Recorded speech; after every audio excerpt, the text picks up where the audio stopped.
نحمدہ و نصلی علی رسولہ الکریم اما بعد فاعوذ باللہ من الشیطان الرجیم بسم اللہ الرحمن الرحیم ان اللہ یأمر بالعدل صدق اللہ العظیم۔ ہماری ہستی ہی کیا ہے آخر، ہماری ہستی ہی کیا ہے آخر، بس ایک آوازہ صداقت، ایک شمع فروزاں ہستی، دبا سکو تو صدا دبا دو، بجھا سکو تو دیا بجھا دو، دبا سکو تو صدا دبا دو، بجھا سکو تو دیا بجھا دو، صدا دبے گی تو حشر ہوگا، دیا بجھے گا تو صبح ہوگی۔ رسپیکٹڈ ممبران ورکنگ بیورو اور انتہائی قابل احترام یونائٹڈ پاکستان کے پورے پاکستان اور کشمیر سے آئے ہوئے جائزہ پاس احباب، 1991 میں سرد جنگ کے اختتام کے بعد سامراجی طاقتوں نے دنیا میں ایک پروپیگنڈا کیا، اس کے CIA کے پیڈ دانشوروں نے مضامین لکھے کہ the end of the history, تاریخ کا خاتمہ ہو گیا ہے اور اب دنیا کے لیے واحد آخری حتمی نظام آ گیا ہے، اور وہ نظام کیا ہے؟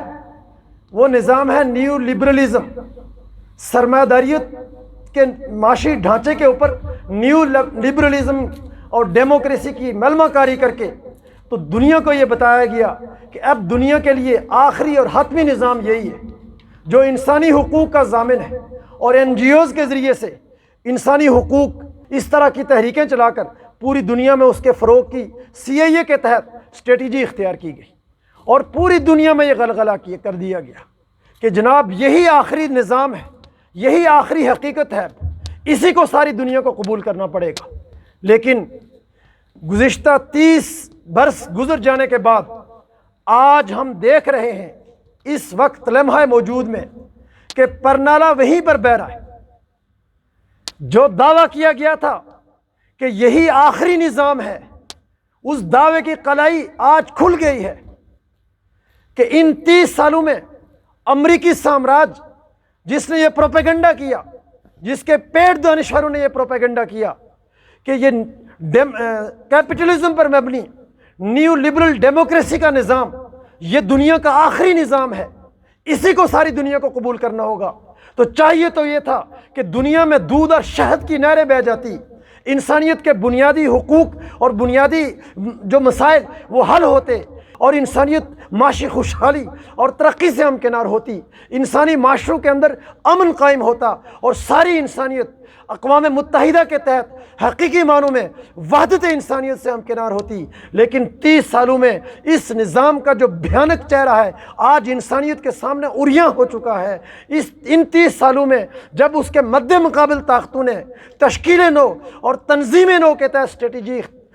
چینج کی، تو اس سے فائدہ اٹھا کر اس نے دنیا کو تاراج کیا،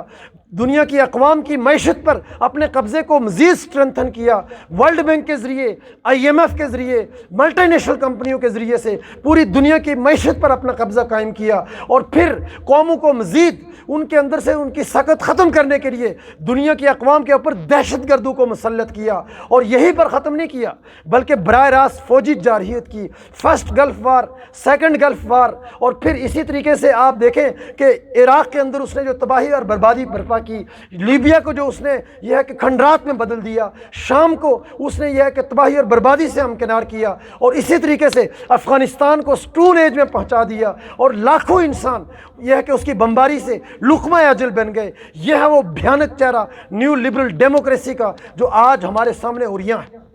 اور موجودہ امریکی صدر بائیڈن اس نے یہ کہا جب امریکہ افغانستان سے وہ فرار ہوئے کہ ہم افغانستان میں نیشن بلڈنگ کے لیے نہیں گئے، جبکہ دعویٰ یہ تھا کہ ہم دنیا میں جمہوریت کے لیے جا رہے ہیں، قوموں میں انسانی حقوق کے لیے جا رہے ہیں، قوموں کو نیا نظام دینے کے لیے جا رہے ہیں، لیکن افغانستان کو سٹون ایج میں پہنچا کر وہاں کا پریزیڈنٹ کہتا ہے کہ ہم افغان قوم کی نیشن بلڈنگ کے لیے نہیں گئے تھے۔ پھر تم کس لیے گئے تھے؟ تم ایکسپلائٹیشن کے لیے گئے تھے، وہاں کے مظلوم عوام کے قتل و غارت کری کے لیے گئے تھے، اس خطے میں اپنی ناپاک سامراجی سازشوں کو فروغ دینے کے لیے گئے تھے، انسانیت کی تباہی اور بربادی کے لیے گئے تھے، اور اس کے تمام تر اثرات سب ہیں افغانستان کی سرزمین پر، اس پورے خطے میں۔ یہ حقیقت ہے نیو لبرل ڈیموکریسی کی،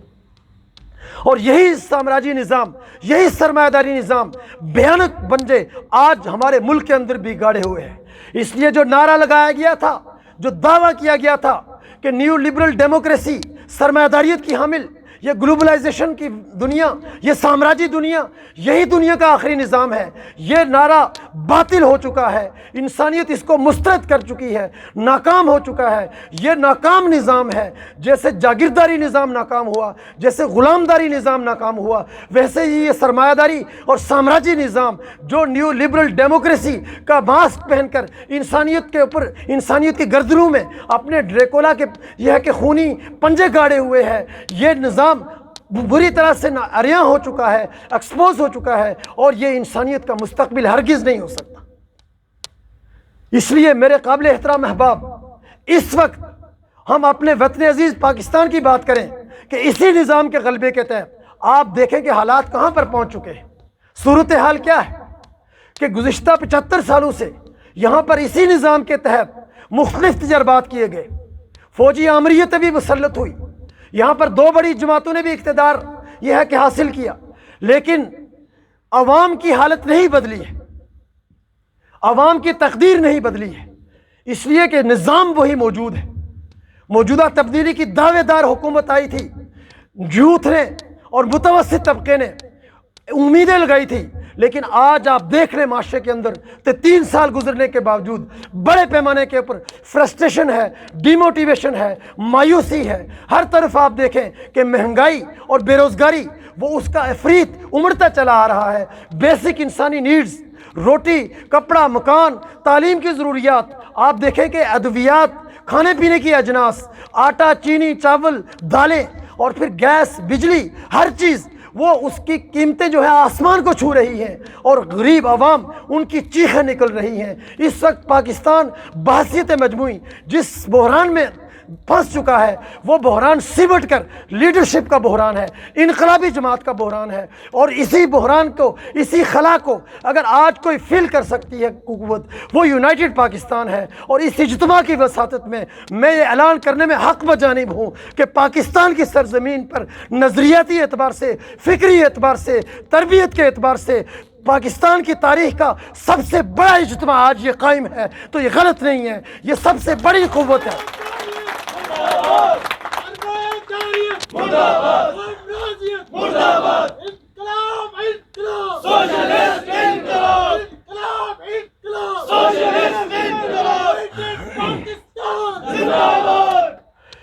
میں نے جو یہ نئی تشکیل ہوئی تھی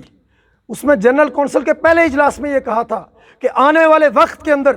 پاکستان میں قوت ہی قوت یونائٹڈ پاکستان ہوگی۔ آج اس قوت کا مربوط اظہار آپ کا یہ اجتماع ہے، اور یہ قوت بڑھتی ہی چلی جائے گی۔ پاکستان کی سب سے بڑی قوت، سب سے بڑی طاقت پاکستان کے مظلوم عوام کی، مظلوم قومیتوں کی جو بائنڈنگ فورس ہوگی وہ یونائٹڈ پاکستان ہوگی۔ کشمیر کے پہاڑوں سے لے کر بلوچستان کے ساحلوں تک، اور یہ ہے کہ کراچی اس کے یہ ہے کہ ساحلوں سے لے کر پشاور تک، ہر جگہ پر ایک ہی جھنڈا لہرائے گا یونائٹڈ پاکستان کا۔ اور یہ یونائٹڈ پاکستان اور اس کی اجتماعیت، یہ انقلابی جماعت، یہ جو آج کی دنیا کے اندر جو لیڈرشپ کا بحران ہے، جو آئیڈیالوجی کا بحران ہے، اس کو شاہ ولی اللہ کے فلسفے اور فکر پر جدید ترین سوشلسٹ انقلاب کی آئیڈیالوجی کے ذریعے سے اس بحران کو پر کرے گی، اور مستقبل صرف اور صرف شاہ ولی اللہ کے فلسفے اور فکر پر سوشلسٹ انقلاب ہوگا، جس کا نعرہ اور جس کا یہ ہے کہ ڈنکا پوری دنیا کے اندر بجے گا۔ اسی طرح سے میرے قابل احترام احباب، جب یہ صورتحال ہے تو اب تقاضا کس چیز کا ہے؟ میرے قابل احترام احباب، تقاضا یہ ہے کہ یونائٹڈ پاکستان کی جو یہ اجتماعیت ہے، جو انقلابی نظریاتی اجتماعیت ہے، اور میں پھر یہ کہوں گا کہ پاکستان کی سرزمین کے اوپر شاہ ولی اللہ کے فلسفے کے اور فکر کے اوپر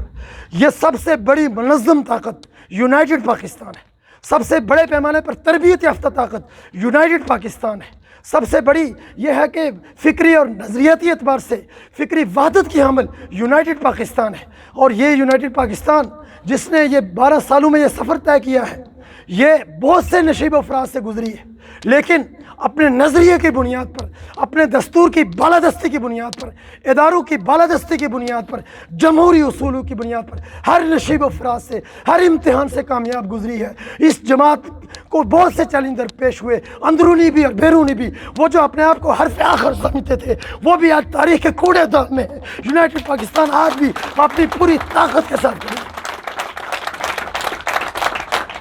اس لیے ضرورت اس چیز کی ہے کہ ہم مستقبل کو سامنے رکھیں. آپ مستقبل کی قوت ہیں. فیوچر آپ کا ہے، فیوچر سوشلزم کا ہے، فیوچر شاہ ولی اللہ کے فلسفے اور فکر کا ہے. مستقبل آپ کو دیکھ رہا ہے، دنیا آپ کو دیکھ رہی ہے، تاریخ آپ کو دیکھ رہی ہے، پاکستان کے عوام آپ کو دیکھ رہے ہیں کہ ان سرمایہ داروں سے، ان جاگیرداروں سے، ان کرپٹ جرنیلوں سے اس قوم کو نجات دلائیں اور اس قوم کو اس ویژن کے مطابق جو قائد اعظم نے دیکھا تھا، جو علامہ اقبال نے دیکھا تھا، جو شاہ ولی اللہ نے فلسفہ دیا، جو امام انقلاب عبداللہ سندھی کے آدرش تھے، اس کے بنیاد پر اس سماج کی تشکیل نو کریں تاکہ ہم دنیا کی انسانیت کے لیے رہنمائی کا کردار ادا کر سکیں. One need one revolution.